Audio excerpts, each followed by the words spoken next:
नमस्कार, मैं जनता शिवम गौतम। और महाराष्ट्र में जिस तरीके की सरकार उद्धव ठाकरे चला रहे हैं उसके बाद में अब उन्होंने अपने बोल भी ऐसे कर दिए हैं कि जिसके बाद लोग उनकी हंसी भी उड़ा रहे हैं और उन पर क्रोधित भी हो रहे हैं। उद्धव ठाकरे ने जिस तरीके का संबोधन दिया है दशहरे के मौके पर, उसको सुनकर बहुत से लोग इस पर नाराजगी व्यक्त कर रहे हैं, आलोचना कर रहे हैं और कई लोग तो ये कह रहे हैं कि एक मुख्यमंत्री को इस तरीके की बातें करना शोभा नहीं देता है, क्योंकि जिस तरीके की बातें उन्होंने की है, उन्होंने सीधे तौर पर बगैर नाम लिए हुए कंगना रनौत को नमक हराम कह दिया। वहीं दूसरी तरफ एक बार दूसरी जगह वो कहते हैं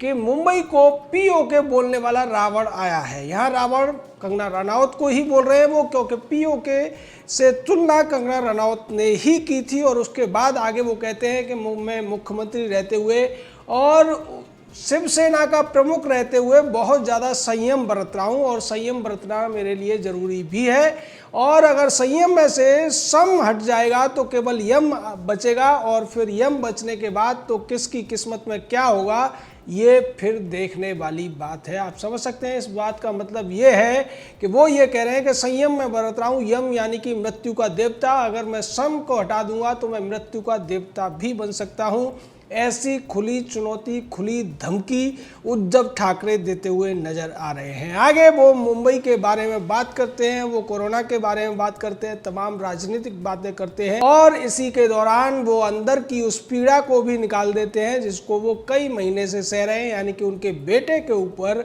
जिस तरीके से दिशा सालियान और सुशांत सिंह राजपूत की मृत्यु में हाथ होने के तमाम लोग दावे कर रहे हैं। उसके बाद उद्धव ठाकरे इस पूरी बात को लेकर बहुत ज़्यादा गुस्सा दिखाने की कोशिश करते हैं और ये कहते हैं कि बिहार का सुपुत्र था, उसकी मृत्यु हो गई, उसने आत्महत्या कर ली और उसकी वजह से आप मेरे बेटे को, महाराष्ट्र के बेटे को निशाना बना रहे हैं। ये सब नहीं चलेगा।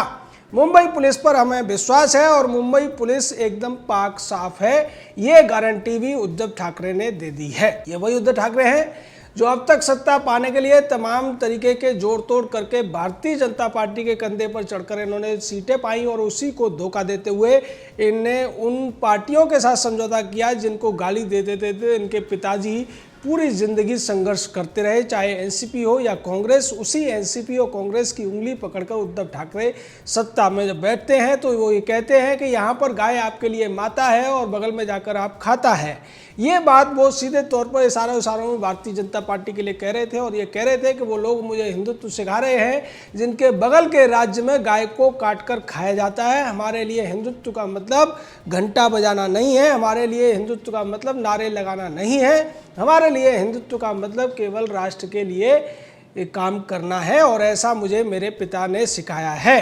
आगे वो ये भी कहते हैं कि मेरे दादाजी कहा करते थे कि बाघ को छेड़ो मत, बाघ को छेड़ोगे तो वो तुम्हें छोड़ेगा नहीं।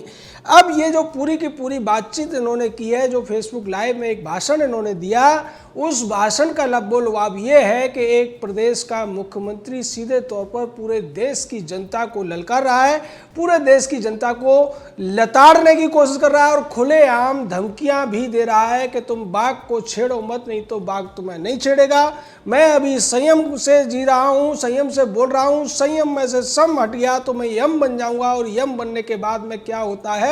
ये आपकी किस्मत आपको बता सकती है। इस तरीके की बातें किसी भी मुख्यमंत्री को शोभा नहीं देती है। यहाँ वो प्रधानमंत्री पर भी निशाना साधते हुए नजर आते हैं। वो कहते हैं कि जीएसटी में हमारा हिस्सा हमको नहीं दिया और उसके बाद कहते हो कि काम करो, हम काम कहाँ से करें, हमारा पैसा तो तुमने नहीं दिया है और जीएसटी पूरी तरह फेल हुआ है, इसलिए प्रधानमंत्री को इस पर माफ़ी मांगनी चाहिए। ऐसी बातें उद्धव ठाकरे करते हुए दिखाई दे रहे हैं। जबकि जीएसटी का जब कानून बना था तो शिवसेना ने उस पर केंद्र सरकार का समर्थन भी किया था।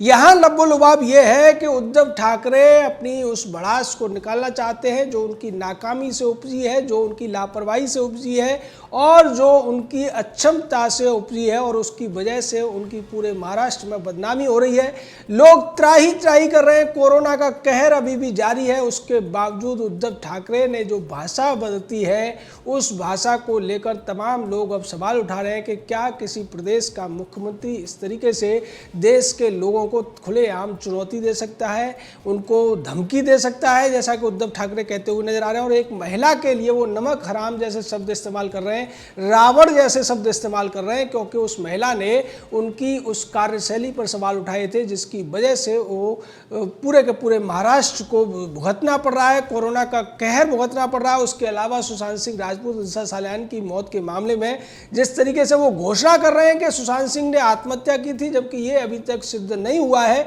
सिर्फ और सिर्फ मुंबई पुलिस पहले दिन से ये कह रही है, और वही दिशा सालियान के मामले में हो रहा है। लेकिन वो अपने बेटे को बचाने के लिए ये कहते हुए नजर आ रहे हैं कि आपने महाराष्ट्र के बेटे पर इल्जाम लगाए, महाराष्ट्र के बेटे को बदनाम करने की कोशिश की है। यानी कि उद्धव ठाकरे का बेटा महाराष्ट्र का बेटा हो गया, या जो भी अपराधी है वो केवल और केवल अपने बाप का बेटा होता है। जो सुपुत्र होता है, जो समाज के लिए जीता है, वही देश और समाज का बेटा होता है। उद्धव ठाकरे के बेटे ने ऐसा कोई काम नहीं किया है जिससे लोग उन्हें महाराष्ट्र का बेटा कहें, बल्कि जिस तरीके से दिशा सालियान के पूरे मामले में उसके पड़ोसियों ने जो बताया है कि 13 जून को बेबी पेंगुइन का जन्मदिन था और उसके अगले दिन सुशांत सिंह राजपूत की मौत होती है। दिशा सालियान की पार्टी में भी बेबी पेंगुइन के होने की बात की जा रही है, और रोहन राय के गायब करने के पीछे भी बेबी पेंगुइन का ही हाथ है। इतनी सारी बातें होने के बावजूद किस तरीके से एक बाप अपने पुत्र मोह में ग्रसित होकर उसको क्लीन चिट देता है और दूसरे सब लोगों को नमक हराम और गद्दार तक कहने की कोशिश करता है। उद्धव ठाकरे यही नहीं रुकते और वो आगे कहते हैं कि जो लोग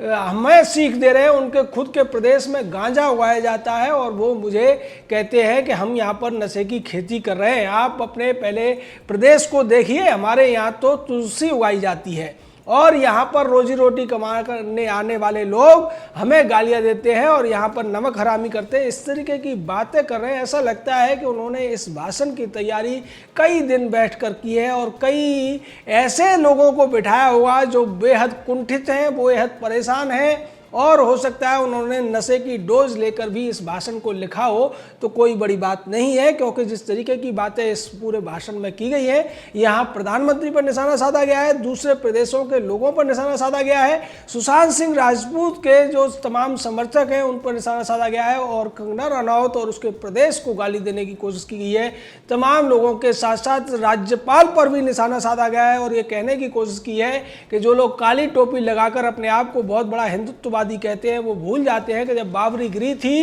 तब यही लोग बिलों में छुपकर बैठ गए थे, भीगी बिल्ली बन गए थे, लेकिन तब शिवसेना के प्रमुख ने खुलेआम छाती ठोक कर कहा था कि हाँ, बाबरी को हमने गिराया है।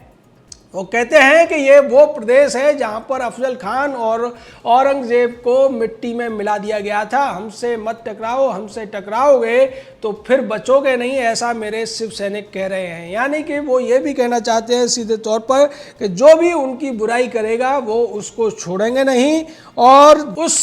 सब के पीछे वो महाराज शिवाजी का नाम भी लेते हुए नजर आते हैं। वो कहते हैं कि शिवाजी महाराज का तेज अभी तक कायम है और इसीलिए महाराष्ट्र से जो भी टकराएगा वो बचने वाला नहीं है। महाराष्ट्र देश में सबसे आगे है और महाराष्ट्र के लोगों की, खासकर मुख्यमंत्री की, उनकी पार्टी की बातें सबको माननी पड़ेंगी। सीधे तौर पर जो धमकी अब तक संजय राउत देता हुआ दिखाई दे रहा था या छुटवैये शिवसैनिक देते हुए दिखाई दे रहे थे, वही धमकी अब शिवसेना का प्रमुख बना हुआ व्यक्ति, जो संयोग से कहें या दुर्योग से कहें महाराष्ट्र का मुख्यमंत्री भी है, वो व्यक्ति अब खुलेआम बाकी सब लोगों को धमकी देता हुआ नजर आ रहा है और मुंबई पुलिस के काले कारनामों पर पर्दा डालने की कोशिश भी कर रहा है। वो कहते हैं कि मैं मुंबई पुलिस का प्रमुख हूं, मैं महाराष्ट्र का प्रमुख हूं और मुंबई पुलिस और मेरा प्रशासन बेहद ईमानदारी के साथ काम कर रहे हैं। यानी कि यहां जांच से पहले ही मुंबई पुलिस को एक बड़ी क्लीन चिट देने की कोशिश में भी उद्धव ठाकरे लगे हुए हैं। इसका मतलब ये है उन्हें सब कुछ पता है और उन्हीं के इशारे पर मुंबई पुलिस सब कुछ कर रही थी, और जिसका नतीजा ये है कि आज परमवीर सिंह जो मुंबई पुलिस का कमिश्नर है, उसको अपनी इज्जत बचाने के लिए तर्क भी नहीं सूझ रहे हैं और इसी खिसियाट में वो कभी किसी व्यक्ति पर निशाना साधता है, कभी चैनल पर निशाना साधता है और बाद में उसके लिए वो कोर्ट से भी डांट खाता है। लेकिन इस सब के पीछे उद्धव ठाकरे हैं। अब इस बयान के बाद ऐसा लगता है कि पहले जो संजय राउत कह रहा था, जो तमाम शिवसैनिक बोल रहे थे, जो परमवीर सिंह कर रहा था या उसकी पुलिस कर रही थी, उस सब के लिए अगर अगर किसी को जिम्मेदार सबसे ज़्यादा माना जाए तो वो उद्धव ठाकरे है, जो उद्धव ठाकरे खुलकर कह रहा है कि जो कुछ महाराष्ट्र में हो रहा है वो मेरी मर्जी से हो रहा है और मेरा संयम जब तक है तब तक लोगों की खैर है, अन्यथा जिस दिन मैं संयम से यम बन जाऊंगा उस दिन लोग अपने नसीब को दुआ मांगेंगे और किसकी किस्मत में क्या होगा ये आने वाला वक्त बताएगा। इस तरीके की बातें अब तक आपने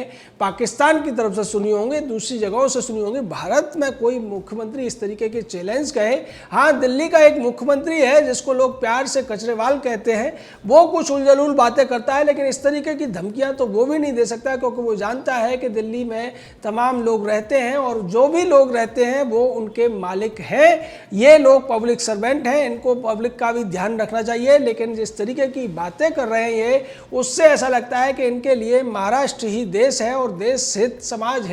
समाज के लोगों की भावनाएं इनके लिए कोई मायने नहीं रखती है। लेकिन विडंबना तो ये है कि उद्धव ठाकरे के जो पूर्वज थे वो भी महाराष्ट्र के रहने वाले नहीं थे बल्कि वो बिहार के मूल निवासी थे। इसका खुलासा खुद बाला साहब ठाकरे ने एक बार किया था। ऐसी स्थिति में ये कैसे इस तरीके से क्षेत्रवाद को बढ़ावा दे सकता है, कैसे इस तरीके से जो आपकी आलोचना कर रहे हैं उसके खिलाफ आप फांसीवाद, नाजीवाद को धता बताने वाला पसोठाबाद चला रहे हैं। ये पसोठाबाद है, पसोठाबाद यानी कि पवार, सोनिया और ठाकरे का बाद, जिसमें कोई भी व्यक्ति अगर सवाल करेगा तो उसके खिलाफ मॉब लिंचिंग होगी, उसके खिलाफ मारपीट होगी, उसके खिलाफ पुलिस की एफआईआर होगी और उसके खिलाफ हर वो कार्रवाई की जाएगी जो कानून के तौर पर अवैध कही जा सकती है, जो संवैधानिक तौर पर गलत है। लेकिन चूंकि वो पसोठाबाद के अनुरूप है, वो सोनिया, शरद और ठाकरे के अनुरूप है और इनकी मर्जी के खिलाफ जो भी काम करेगा उसको ये निशाना बनाएंगे। इसका खुलेआम ऐलान